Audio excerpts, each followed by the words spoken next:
Hey everyone and welcome. As you know, Sir Keir Stalin is embroiled in a cronyism row because we all know Labour are probably one of the worst when it comes to jobs for the boys and girls. Pay us enough and we'll make sure that you're looked after for a very long time. The core is rotten, and I can behold the tide.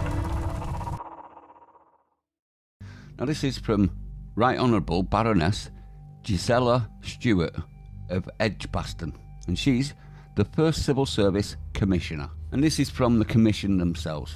And they wrote a letter to Stalin to let him know that this isn't accepted. So we'll have a read through it. I think we should.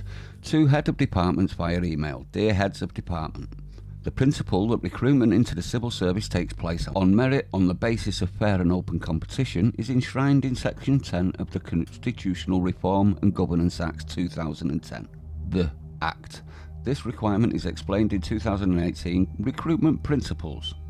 I wonder if the Act that recruitment has to be on merit goes across the board. That's one to look into, isn't it, everyone? I think I might have a look into that, because if it is across the board, there's many companies, many corporations, and many institutions that would fall foul of that Act. So it's worth looking into. Let's carry on though. Under Section 12 of the Act, the independent regulator, the Civil Service Commission, has the power to accept a selection of appointments from this requirement. Initial approval of exceptions to the statutory requirement for periods up to 2 years is delegated to departments for grades below SCS pay band 2. Delegated grades. So basically what they're saying is, because you put this guy into the very top position, you're not within the rules. The permitted exceptions are set out at Annex A of the recruitment principles. Many departments have already been audited by the Civil Service Commission for the year 2023-24, with others still to come. These audits include an assessment of the use of exceptions, but we are conscious that exceptions granted recently may not fall into the scope of this process for some time. So basically they're saying you're not following the rules. There's nothing unusual that though, is it? For Labour, or any political party to be honest. Given interest in a number of recent civil service appointments by exception, and the importance of public trust in these appointments, there is no public trust in these appointments, the Commission has decided to undertake a short review of appointments by exception at delegated grades since the 1st of July 2024, and the departmental process in place to make such appointments under the recruitment principles. I attach a letter to your Human Resources Director regarding next steps. The recruitment principles provide a vital underpinning to the integrity of the civil service, and we're grateful for your support and the work of your teams.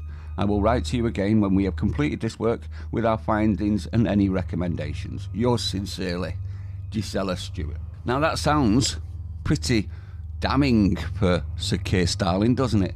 But I worry about this. I think this is our time to see if all of the civil service are actually corrupted. And I mean all of them, including the regulatory bodies and the commissions designed to protect from cronyism.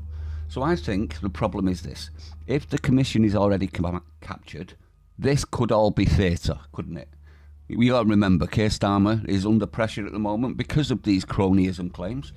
If the Civil Service Commission investigates and finds nothing wrong, Stalin himself and Labour are in the clear. Cronyism, poof, gone. Am I wrong? Now, I know it's sceptical, but you've got to be sceptical of all of the institutions, including the civil service, because they're proving themselves daily to be enemies of the people, aren't they? I mean, couldn't this not be an exercise in clean up on aisle 3, please? Let me know if you think I'm wrong on that, though. I hope that they aren't captured and they hang, drawn and quartering for it. That man is not allowed in my pub. Get out of my pub. Go on. Calm yourself down. Get out of my pub. But I won't hold my breath. See you on the next one, everyone.